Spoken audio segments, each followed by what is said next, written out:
Hey, what's up, everyone? Welcome back to another Oh, another. Take it from the top. Take it from the oh. top. Mike, are you ready? I'm not even ready.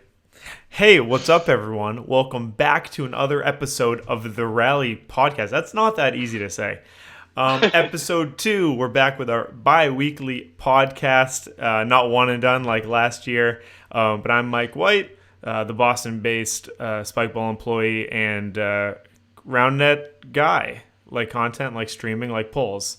And I'm here with Shaun Boyer and Logan Cornelius, both over on the West Coast now. Our loudmouth from down. What is it? Loudmouth from West Coast now? Yeah, it just doesn't flow. The loud host from the West Coast. Ooh, I like that. Yeah. All right, we'll work on it. Work in progress. But anyway, we're here today. We're going to talk about Worlds a little bit more because registration opened today. And if you want kind of more thoughts on Worlds, make sure you listen to episode 1 of this year because we talked a lot about Worlds last time.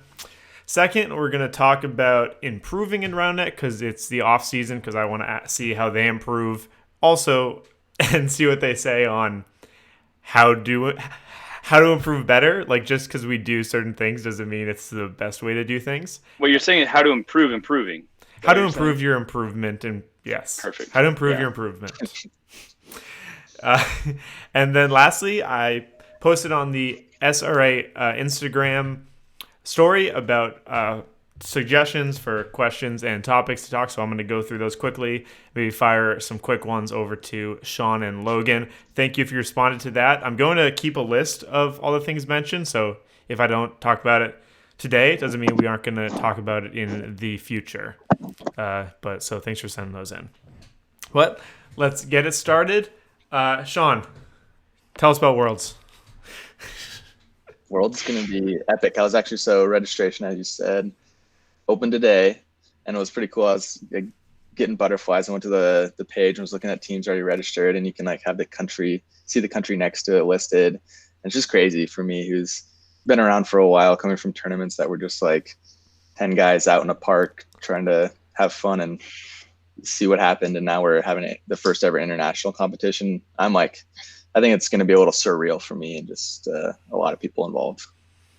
Yeah, there were a lot of registrants. I think there's already 10 teams, at least from Germany, 10 teams from France. I know they're all coming in. Only 2 or 3 from the US so far. I see that, Shaun, you are signed up. Yeah.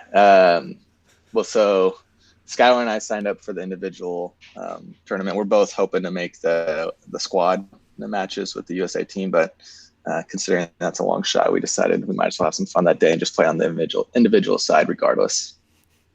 Nice. That'll be fun. So for what Shaun just mentioned, so there is the team kind of tournament, the national tournament. I don't know do you know what it's called? I don't know the actual name for it. Probably the national. I've heard the word squad thrown out there, but I don't think that's right. I don't know. I mean, squad comes from college just because it's taking the same format as college as a squad. So national squad tournament, but it's it's like the U.S. national or the national team tournament. So I think that's just the I don't know what it would be called, but national tournament. Yeah, and so there's that, and that's going to be the top 5 from each country. But outside of that, anyone is welcome to come and compete. There's the advanced division, intermediate division, probably a beginner division. So that would be really cool. If you don't know, it's in September 4th through 6th, and it is a 3, maybe 4-day event. And the cool thing is the venue. I'm gonna butcher. I don't even know how to. I want to say Molenheide Park. It's this. You didn't warm up. You didn't warm up your shoot. What are they? My Belgian.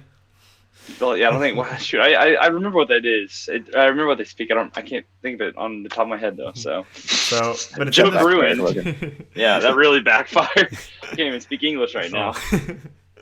But it's in this park, and everyone can stay in these bungalows, and everyone's gonna be a walk from the field, and they have kind of a meal plan, so you can pay for all your breakfast, lunch, and dinner. So I think it's gonna be super cool, just kind of being in this mini Olympic village over in Belgium. And the tournaments will span the different days, right? So they might do pool play on one, and finish up bracket the next day. And then I think what would be exciting is there's a hat tournament to end it way at the end on Sunday. Oh, nice. That's cool. Yeah, That's awesome. Question. On the individual tournament, it's like the teams that make the like the national teams, do they have to play with the same partners in the individual tournament, or can they mix it up? Do you mean like if you qualify with a team, do you have to play? Right. From any of the countries, if they qualify for the national team, do they have to play with that person individual, or can they mix it up on individual day? So like I guess that would probably depend on how the RRO treats the qualification. Are you asking like, do they need to carry from individual to the squad tournament? Or are you asking about qualifying? Well, yeah, I mean, let's say Shaun qualified with someone else for the national team. Could he then play with Skylar on the individual day and then the other partner on the squad day? I do not believe so. I think the individual and the squads are the same teams. Yeah. Cool. Well, my understanding too, isn't it? So there'll be the individual tournament, but then on top of that, there will be all the teams who've qualified for their their national team that will play in a sort of pro bracket to determine the seeding for those squads. Yeah, correct. So the when we say the top 5 and the top 3 for men's and women's, they will be in their own division. So everyone else will be like myself. If I choose to play, I will be playing in the advanced division. So if Shaun qualifies, he can't play with me because he's in the advanced division. As far as say Shaun and Jarrett make it and Sam Fran, could they mash up with CS in the individual tournament and then play with their normal partners in the squad? I'd probably say that's not the case. Okay, because so everyone who qualifies for the national teams, they won't be playing with everyone else. They'll be in their own division. Correct. They will be in the team, whatever we're calling it. We just are relating it to the pro division. Kind of, they're in their own separate division. Got it. Mm-hmm. So Shaun's hoping to take home that advanced bracket. If he doesn't make it. Yeah, it'll be fun to just be playing against teams that like aren't all US based. Mm-hmm. Like that's for the most part, that's all we've known. Yeah. And now it's gonna be it's just gonna be cool. It's gonna be really cool. I think people are gonna underestimate how much pickup is just gonna be played during this 4-day span. Yeah. Like it's gonna be constant. I feel bad for this park Mullenhide. Their grass. There's gonna be crop circles everywhere. It'll be interesting to see too if there's any part of the game that changes from like all these different like round net cultures coming together and playing together, and like will people go back and like, oh, like now we're gonna start doing this, like will the game develop in a different way or will be unaffected? It'll be interesting to see. Because early in the day, I think like there still are regional styles. So on that even bigger level, on the national and the world scale, I can't imagine the differences between styles. And I think that'll be really cool to analyze throughout the tournament and kind of like see similarities that maybe those countries may not see. Like, oh, Germany is more of a finesse and France is a power, which would be kind of funny. I think one thing too that if I end up going will be like there's these like European and like different country like round net Instagram accounts that I follow just because like they're teams from around the country. I like to kind of keep up with it, but it'll be cool to like they'll be there and put names to those faces and like follow these accounts. Like I know these people, like I know who they are. And I met them. So that's one thing that'll be exciting too. Is like we're kind of connected, but it'll be cool to put the names of these faces and these teams. With the like, I want to check right now how many registrations we already have. Like it's day 1, and I know price goes up, so you want to sign up the first day. But it makes me very excited about the size of this event. Oh yeah. Tyler Chiswick asked yesterday the over/under for how many U.S. teams will go. Where do you think we'll land?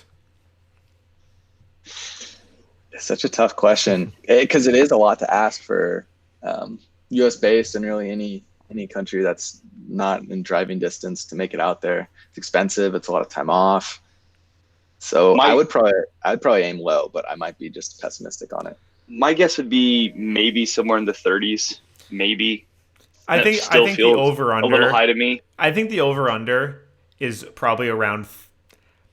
I think 30 because I think I wouldn't be surprised if it goes over, but I wouldn't be surprised if it's under, because Yeah. it is a lot to ask. And going the other way, we haven't seen too many Europeans travel over here, and I know it's a similar cost, so I can't imagine. Yeah. Right. Like, We're at yeah. 34 teams right now, and only one from the USA. What Signed I've up. seen 2 from the USA. You see 2? Chico Spikeball and Do a Barrel Roll. I do barrel. Oh, I guess they are a team. Oh wait. Oh, United. Sorry. There's USA, United States of America, United States, United States. There's actually 4. Oh, we can't agree on what our country is called, right? Yeah. That's why I'm looking for one thing, and there's 4 different ones on there. Logan, if you sign up, are you gonna put down the great country of Texas? Yeah, the Republic of Texas. The Republic of Texas. Probably not. Fine. Not unless I'm living there. I can't say that. Fine. Anyway, we're See very you guys excited soon. about this. We hope to see you there. I'm going to post the event page in the description so you guys can check it out yourselves. You got not too much time. You kind of got to book pretty early, especially if you want to get a good price. But think about it. Think about with your squads, and because I think it'll be a great event, especially a spectator event. I'm so excited to see the hype on Saturday and Sunday with the squad bracket. Sure. Quickly, quick off the top question. of your head. Oh, sorry.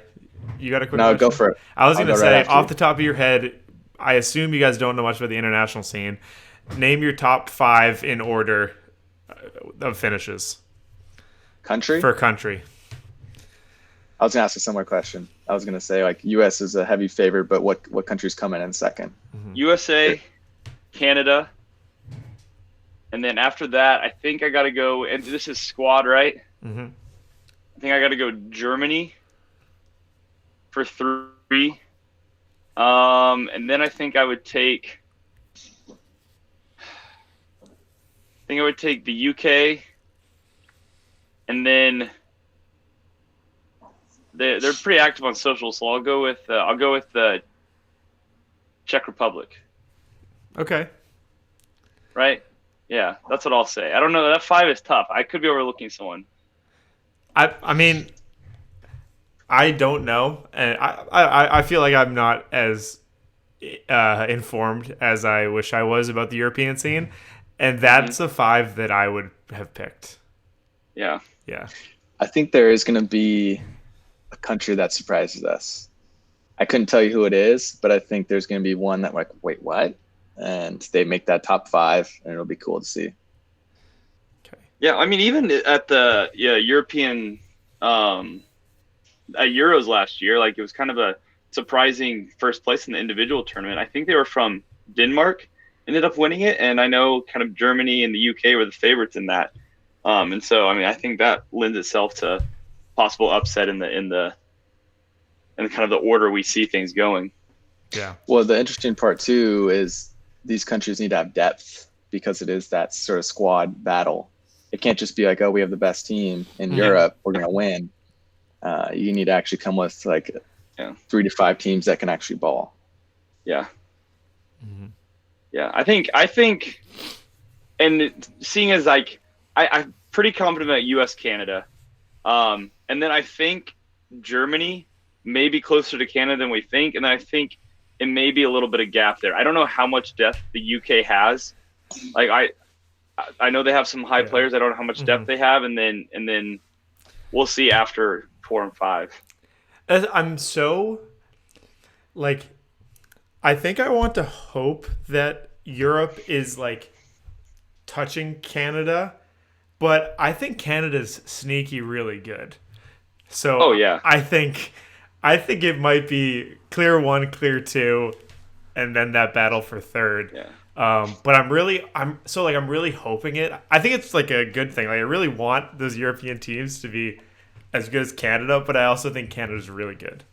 Well, I mean, Canada had a pro level team 2 years ago in 2018, and in 2019 they finished 3rd in the premier bracket. So they were just out of being in pro. So I mean, it's clear. I mean, Canada has some solid teams that like we know that. And the amount of parity up there, like a lot of different teams winning different things, actually shows how much they improve. Because right, it's not like a stagnant, like, all right, we're better than you, we're better than you, we're better than you, because they keep going back and forth means they keep improving past each other Yeah, and which is trying to get awesome. better. Speaking of that, our second topic. Wow. What a segue. Wow. But let's move on from Worlds. Talk about this. It's the off season.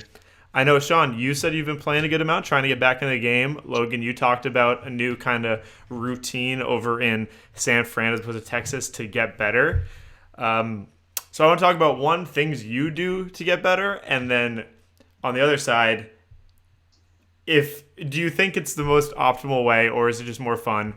Are there like better ways to improve? What do you think the best way to improve would be?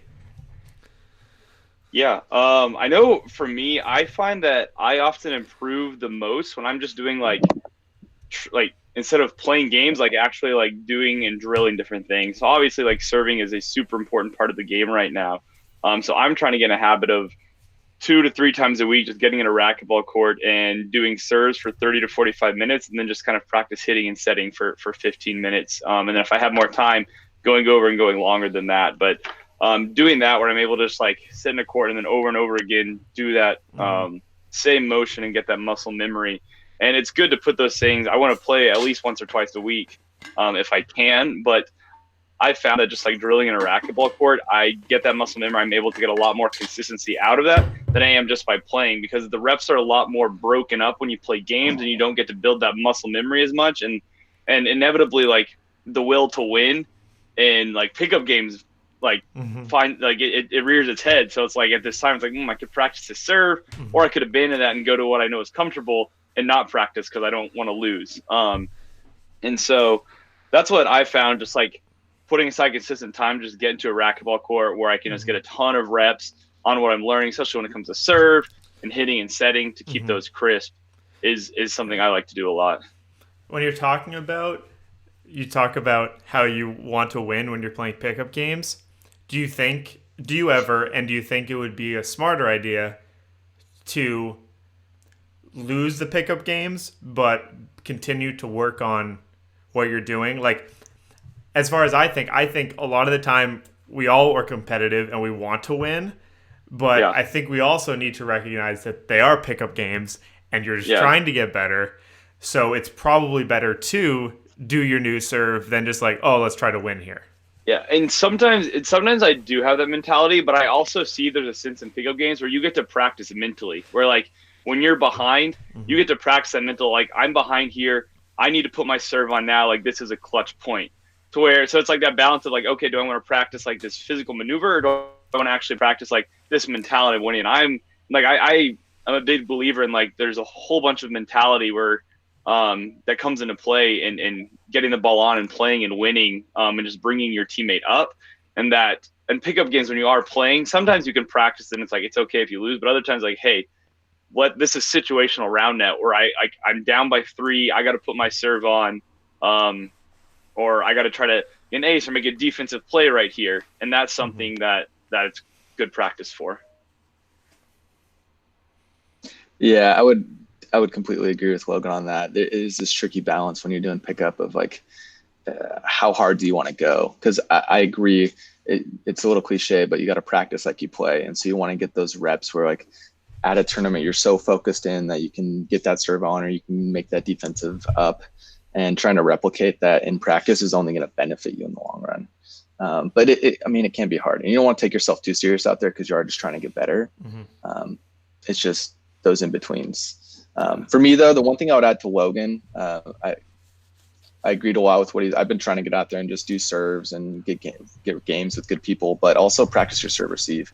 So try and find the best server and just have them smack it at you, because there's so much emphasis on getting aces, but the other side of that is getting ace. And the more times you can limit that, the more points you'll give yourself an opportunity to win, which is just so big in the sport right now. And I think one thing on that too is if you don't have any like strong servers or ace servers around, this is going to humble you a lot, but try practicing returning serves from like 6 inches or a foot or 2 feet closer. And that's going to help your reaction time, and it's going to make their serves faster and harder to return. You might get smoked by your friends who you think you're better than, but it's definitely going to make your serve return and your receive practice just better because you'll be closer. The serves will be faster. That's a good little life hack if you don't have anyone who you would consider a strong server. Yeah. And I like the bring it together. Like, I think it makes so much sense to you need the healthy mix of the skill work by yourself or with partner if you can, and actually playing. Because I think, right, you want your gameplay to be as much mental as possible. And you don't want to have to worry about hitting your shots. So I think, one, it's okay to try the harder shots in a game and see how you do. But ideally, you're putting the hours in practicing those shots elsewhere. So playing the game is 100% mental. Like, you want it to be semi-physical and, work on those hits and those movements, but a lot of it should be mental. It should be like, okay, I know I have all these shots. How do I use them properly in this game? Like, the two practices are different and work together to kind of help you grow through that. Like, you don't want to be thinking about your hits during that time. Yeah. Well, yeah, because it's kind of like this building block where it's like you do the focused like one-on-one or partner practice, and like that kind of gives you this muscle memory, that gives you this base, and then you implement it by playing with other people. So like, okay, I can do this, I can do it, and then you kind of practice like the mental part of it, where like you don't want to go into a game, you're like, okay, I know this shot's gonna get an ace, or like I know I'm gonna get a point from this, but then you can't do it. Like, you got to be able to execute. So practice is a good way to train that. That way, when you get to a tournament, like, not only do you have the base, not only have you put it into play and practice mentally, you can do it. And now it's like, it's game time. And like, you can feel confident in what you want to do and know it's going to hit, not be in that critical situation where you know what you need to do and even be confident that's going to do it. And you can execute and get that point, as opposed to just missing. And Shaun, you mentioned, right, you think service or practicing serve receive is kind of underrated. What made me think of this the other day was I've started to boulder a lot, and I think the hardest thing for me to improve at is my footwork, and I think that's the least practiced skill in round net. If you watch the top players, their footwork is unbelievable, but when you practice hitting, a lot of the times I don't think people, I never did it, think about the footwork. And like, you think about the arm and the movement, but really it's the footwork that is really important, especially in those game situations where you don't have an ideal hit. Yeah, well, and like you take the difference between people just doing like regular shots, like pull shots, push shots, or flicking it. The difference between like the flick shots as opposed to like the swinging your arm shots, a lot of that's footwork and where you position yourself on the net. And a lot of times, not necessarily always, but a lot of times you could do either hit. It just depends on what your approach is and how you position your feet. And depending how you do that is what kind of shot you're going to take. And a lot of times, I mean, those decisions have to be made in like milliseconds. And so having that muscle memory from practicing leading up to that event is like crucial, because you can't think about it. You just have like, defense is there, do this, and then hopefully win the point. The one other thing I would add, which I think is overlooked as well, is just team chemistry. I don't think enough teams, like after a point, will just talk about, okay, what happened there? You did this, I did this. How do we do that better? Just like in practice sessions, I think for you and your teammate, this is such a team sport. You need to be going over like how you can get better on defense and offense. Yeah, that's one thing I've seen a lot from younger players is like, okay, like what defense are we going to run? Like, what are we going to do at defense? It's like, well, we are going to do something at defense, but that's going to change and adapt as we go and we react to the players. We see how they're playing, what shots they're doing. Our defense is kind of going to mold as we go on in this game and play through the series. It's not just one thing we said and that's what we're going to do every time. It's kind of this molding fluid thing that we're going to adapt as the series goes on. And I'm going to plug these guys. I'm a member of the Trippy fam, which is Trippy Lizard's kind of group of a Facebook group where they post content and you can ask them questions and all this stuff. So I'm in that. Andrew made a video recently about kind of how they play defense. And right, so I've been watching them all year, and it kind of just in my head watching from a distance, like, wow, they move so smoothly, they always know where each other are. But he goes through the breakdown of like how that works, and that was very curated and very developed over time, and like shows their team chemistry that they can do that kind of stuff constantly and on a whim. And that stuff has to be worked on, Shaun, right? That stuff doesn't just come up. Like, a lot of people will go into these tournaments with their mashup like, oh, we'll just figure it out as we go. And it's like, team chemistry is a mix of that intuitive feeling between you two, and you also just kind of have to brute force some stuff. Like, hey, this is what we're doing. Oh, okay. Yeah. Yeah, you got to drill it in. You got to be on the same page, and that takes time. Yeah. Yeah. I think that's super important. As far as like, right, Logan, going from last year to this year, do you make specific off-season goals, or do you just kind of try to get better in general? I mean, my specific off-season goals for me kind of are around serving, just because that's been a weak point for me. It's more so just maintaining consistency and still improving that in the other areas. But a large focus of my off-season has been serving, just because I feel like that was one of my weakest points last year and has been the last few years. And it's one of those things where I felt like if I were able to be more of a threat in serving, then that would immensely boost like where I fall in the rankings, and like not necessarily ranking, but I mean finishes, but because like serving such an important part and it's something I've been weak at. So that's definitely been my off-season goal. And I mean, it's one of the reasons I wanted to play with Grant this year is because he's just a phenomenal server and known for his incredible serving. And I like to be able to play with people and learn from them as I play with them. And I mean, as far as serving goes, I have a lot to learn from Grant. So that's been one of my goals, just kind of maintaining consistency and improving that, but then overall just like largely improving serve. Shaun, how about you? I feel like you just go play.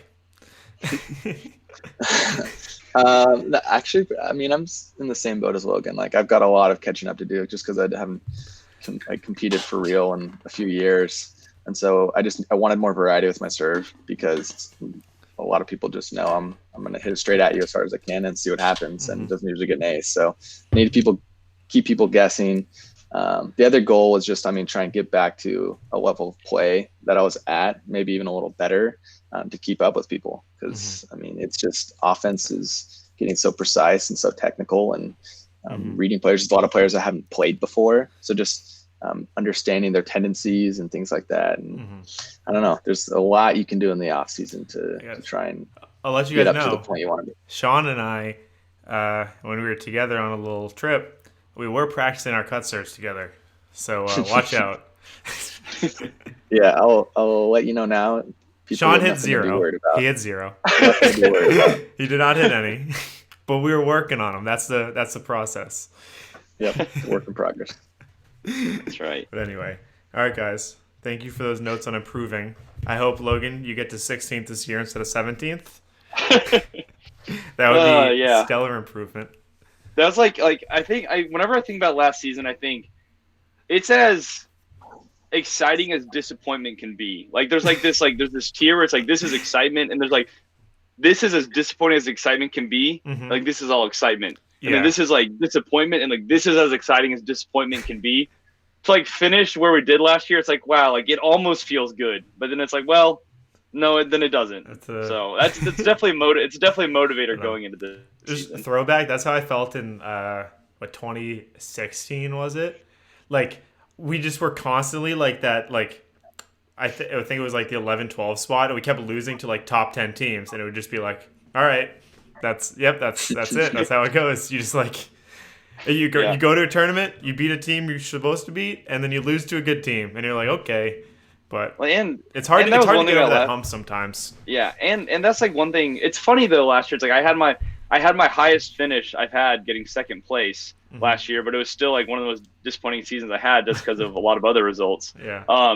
And like it was fun playing with Brian. It just took us and like you talked about chemistry earlier. It took us so long to get chemistry, and we didn't really get chemistry till near the end of the season. Even then, it was spotty because like we'd always struggled with results previously, and there were some times where we were just clicking. And one of our biggest issues was like neither of us are pool play players very well. So like we would just hurt ourselves in pool play and get a bad seed, and then get a matchup that was a tougher matchup, and we just couldn't pull off. And some games we felt like we should have won, but it's just overall that working on it, being more of a threat. It's a lot of driving for this off season for sure. Yeah.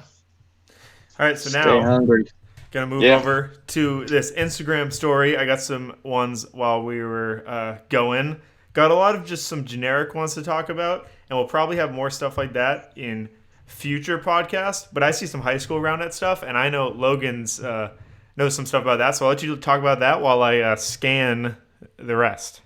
Yeah. So I mean, the high school scene is becoming one of my favorite things. So obviously, like Utah is kind of leading the country in doing high school stuff. They're really crushing, and they've got a lot of solid high school players. And I would say Texas is probably second in high school. Like Taser's doing the first ever high school series this year for them, and so have the first tournament this weekend. There's a lot of solid ballers who are just coming up through the system, and I think not many people realize it, but setting these systems up within these different states starts with like high school play, and these high school players grow. People talk about how solid Caleb Heck was when he was in high school, and like now he's developing. And so there's a lot of solid players across the country, and now like Arrow and all of like the recognized Rhineland organizations teaming up to do different high school regionals. Roots is going to be hosting one this semester, and Kaiser's hosting one. And then there'll be one on the East Coast. And then I don't remember the Midwest, but all that will come up in June will be the high school state championship. And so different power pool spots were earned in the fall. And then different ones will be earned in the spring, and they'll all come together, and we'll have the first ever high school national champion, which is just exciting because a lot of these kids are just ballers. And now we have like the high school division at SRA tournaments. Yeah. And so starting to pour a little bit into high school and see it legitimized as like a real sport. So it's exciting for me, and just like talking about like the system and building up like this funnel of growing players gets me pumped because it all starts with high school, and these kids are excited for it. It all starts with elementary school. We're starting to young. Yeah, for real. But yeah. All right. Thank you, Logan. I'll put some, if you got high school info, I'll put that in the description also. Okay. I'm going to say, guys, here, I see a lot of college roundnet stuff, and I see a lot of like preseason or season predictions or PR. College stuff, will definitely have more college stuff soon. And then as far as the PR, I know if you don't know, the first power ranking should be out. The preseason one should be out sometime in March. And we're not ready for that yet. We'll probably gather, once around when the PR is coming out, we'll gather the teams and we'll talk about that. So be on the lookout for that in the future. And I'm excited. I love doing that stuff. Like Max Modell said, do the preseason, postseason rankings. Like try to guess now what like the postseason are going to be. So it's like, where do these teams end up, which I think would be pretty Isn't cool. that just like a preseason ranking? But it's just like, it's also like where are people going to end up? Because like sometimes people do great earlier in the year and then they fall out. It would also be pretty funny. We could be like, this team's probably going to break up. Like they're not even going to be on the postseason rankings. I like it. But so we'll get to that guy soon. Thank you for all your questions. Yeah. First one. I love college, so I can't wait till we talk about that. Yeah, we'll talk about college. I wanted to say UMass, but I'm more of a Northeastern guy now. So go Northeastern. UMass? What? Yeah, UMass? UMass. Gig 'em. So, first question, what's your favorite serve? I know mine. The reverse cut flango. Reverse cut flango? Wow. So is that just a regular? Ezra can do a reverse cut flango. Sometimes. No, mine would probably just be some like near net top spin. Mm-hmm. Catch him off guard. So if you never returned Shaun's serve, it looks like it. So he says it comes right at you. Yes, but it has some spin on it. So if your hand's not in the right way, it just rolls over your hand. And it's one of the most frustrating things. Why are you giving everyone the deets on the serve? Yeah, say goodbye. You're working on new ones, Shaun. Say goodbye to World. Foiled. It's over. That's it. That was the first time. Also, Skylar's too. We would do the spin and flango, and you're like, "I got it." Nope. But all right, sorry, Shaun.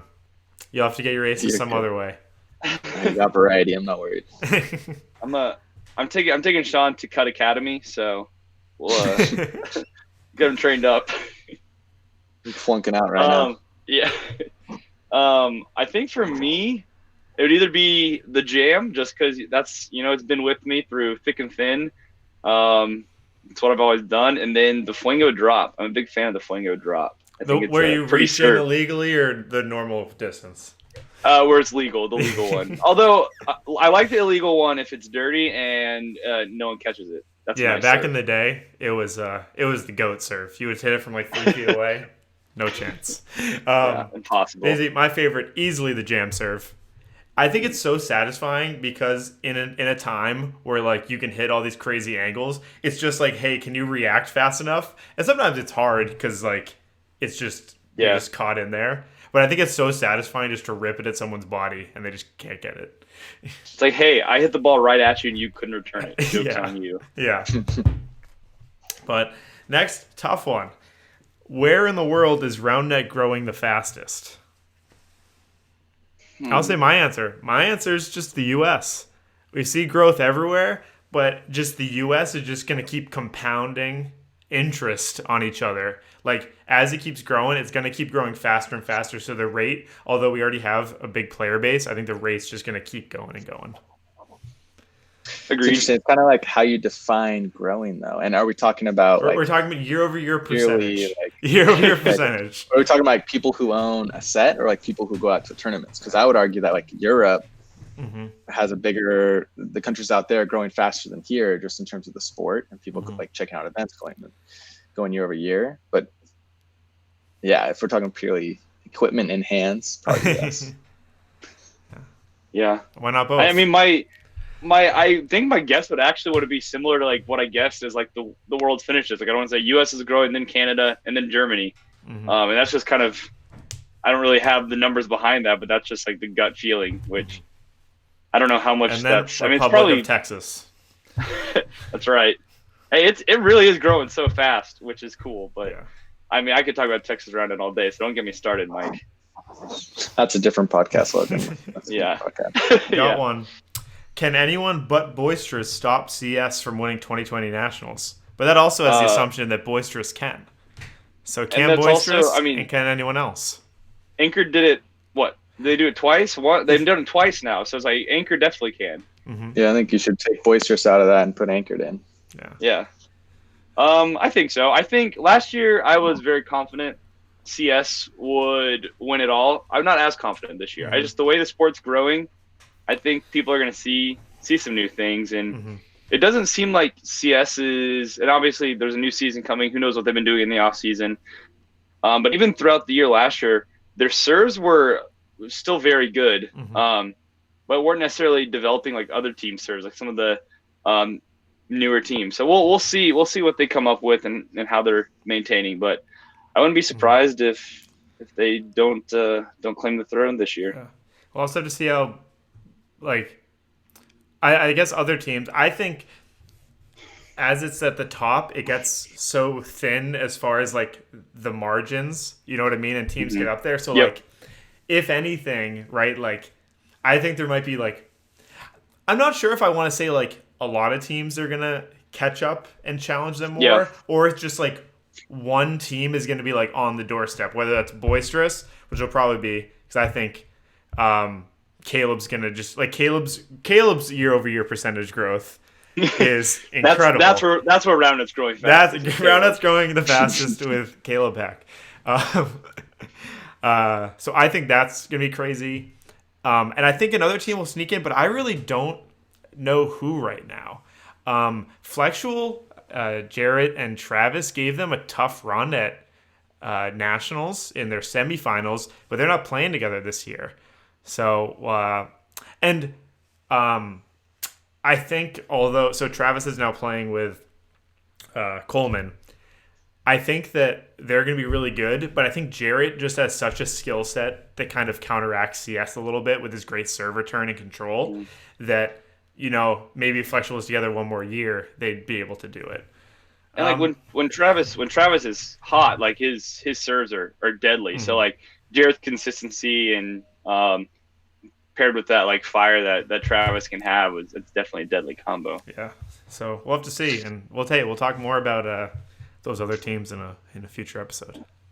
But if you look at like other sports too, like even like sometimes it's just like getting hot at the right time. That's all it takes, and it's like whether that's just one single series. I mean, a lot of times that's what they'll say about baseball. It's like the team that gets hot at the right part of the season. It's a long season, and like football, and like the Giants beat the Patriots. Like they weren't that great of a team. They just got hot at the right season, and Eli Manning became playoff Eli, and they were able to do it. So it's really a lot of times in sports, it's who can become hot at the right time and maintain that. So I think there may be a good amount of top teams that have that potential, but it's maybe hard for them to realize that potential. And I think Flexual taking them to the line so close last year is a good example of that. Yeah, I totally agree with that, Logan. For me, it more so depends on whether CS is going to get complacent. It's hard for a team like that who's won so much and had that history to not get complacent. So I think if they're still putting the time in and trying to like hone their craft, then they're the team to beat, just because in terms of like raw talent and chemistry, they're at the top for me. But it'll come down to mentality. Mentality towards the end of the season. You know why I think they're not going to drop is because they want to win Worlds. So I think they're going to be working all season to make sure they win Worlds. I know Team USA probably will, but there's still that there's going to be that inner USA matchups at Worlds. Yeah. And I think CS will want that one. And I think a lot of people will want that one. Yeah, it's a good drive. Yeah. But to close it out, nice question here from Ethan Datweiler. Favorite burrito place and why? Mine is definitely Anna's in Boston. Good answer. Just kidding. That's Mike's. Honest Talk Burrito, Boston area. You're going to go there for the tour stop. You are. Really good. All right. Mike is a regular there in every sense of the word. Mm-hmm. I've been there more than, I don't know, so many places. Yeah. Mine is hands down Costa Vida. They're like in like Utah and Texas. Those are like the only two places they are. But they have this sweet pork and they have the sauce and cheese that they top the burrito with. It's amazing. Favorite burrito place by far. Oh, you guys are making me hungry. Mine would have to be it's a little taco truck in Chico. It's called El Paisa. El Paisa. They've got what's the place in Long Beach you guys like? Holy Moly. Also a great spot. That's just all around good spot. Yeah. But I got to go with like the nostalgia, the taco truck in Chico. All right. We've been recording for like 40 minutes. So we're going to wrap this one up. Hope you guys enjoyed. We didn't work on our outro. Logan, come on, do the outro. Thanks for listening to the Rally Podcast. Don't forget to hit that like button and smash that subscribe button. Woo. Yeah, if you're on YouTube, subscribe. This is the SRA channel.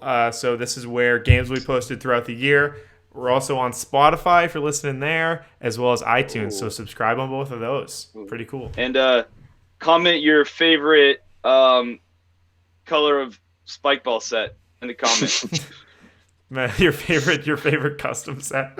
Logan, you crushed it. You're crushed it. Awesome. Well, thank you to guys who send in suggestions on Instagram, and also you can comment if you have more topics to talk about. I'm sure we'll get to a ton of them in the future.